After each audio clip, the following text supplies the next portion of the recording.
the song with your heart. Play the song with your heart. We're going to look back 20, 20 years. Like, what the heck? How did the league allow that? I want to say this. I was thinking about this. Okay.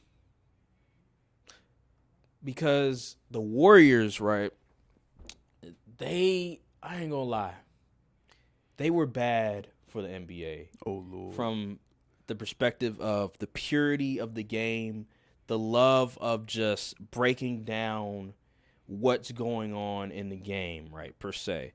They were bad because it was a foregone conclusion that we knew they were going to win, and you didn't really need to do much basketball analysis to say that they're just going to win. It doesn't really matter. They have 3 of the best shooters in the NBA. They're a super team. They're going to win. There's not much basketball analysis you need to do. Well, since 2018, we've seen a different team win every single year, and it hasn't been that super team model. And I feel like it's been great, and it comes off like NFL kind of, where you don't know who's going to win. It's all about matchups. It's all about matchups. Yeah. So you break down, okay, this is why this team except wins. recently, if you know Pat Mahomes in the Super Bowl, you know he's going to win. Well, people try to count the Chiefs out every year. They always try to Brady. crown someone on against in the AFC, but the Chiefs always do the Chiefs stuff. Unless Tom Brady or if it's Joe Burrow. But regardless, back to what I was saying, it reminds me so much of like the NFL and how matchups matter, and we can finally break down, okay, why this team matches up better than this team, why this team should probably try to avoid this team. But back when the Warriors were so dominant, it didn't matter who they were going up against because they were mismatched for everybody. So and it's actually kind of admirable how much bump the Rockets gave them. Oh yeah, and then it's so funny. Like there would be these analysts trying to say, oh, the Warriors are better without KD. Yeah, just absurd takes, and we're just sitting there and we have to listen to it, and I'm just like, they're gonna win. Like, what are you talking about? And they won back-to-back titles. That was a crazy time for basketball. The fun of the game, the fun of watching and learning the game is finally back.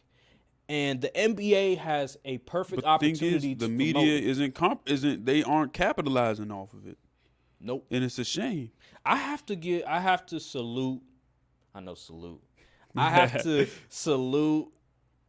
NBA TV because they do a really good job of breaking down the game on the post-game show. So they had like Grant Hill, they had Steve Smith. He played for the Hawks in previous years. They had I hope Shaquille the people O'Neal. watching this know who Steve Smith is. They have Shaquille O'Neal, and then you obviously have the journalists in the middle moderating everything. But wait, Steve Smith or Josh Smith? Steve Smith. Oh, Steve Smith. Okay. Steve Smith. He played in the 90s. Okay, got you. He was famous for this one move. It was like a half. He would do like a half spin, and they call it the Smitty. But got you. They would actually break down the game, and they would do a really good job. Surprisingly, I like Shaq in this sort of environment where it's not just jokey joke all the time and try to be funny. They were actually breaking down the game in a level where, number one, the casual fan can understand and get people to learn more about the game. And I thoroughly enjoyed it, and we need more of that. Right. And it's players breaking down the game, players that have been at that stage, that have been in the playoffs, that have been in games like this.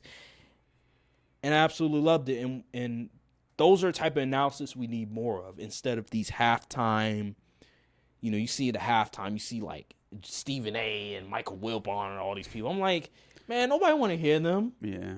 And the one guy that actually really knows ball at that network, which is Tim Legler, they put him on a night show. I know. It's just, man. They need more people like that in the halftime shows, the post-game shows. leading up to the game. You need more of that instead of the Stephen A's, the Michael Wilbons, the former journalists.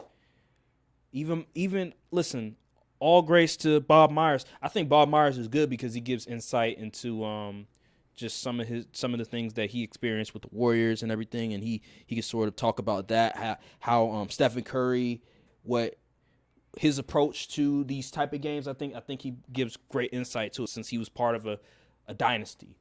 But in terms of everybody else, for me, I think what they need to do, they need to bring in like former players, and it has to be that instead of just the way that they're doing it now.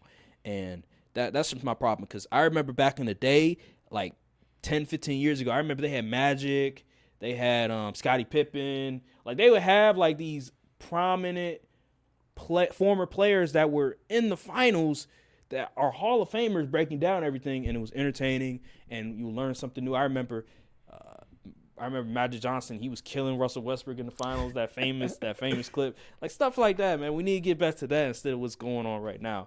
And they just haven't taken advantage of it. The parity, the amount of teams that feel like they can win a championship every year, this is great. Yeah. This is fun. But then I hear the side of, well, the NBA has never been great when that happens. That's because y'all don't do your job enough.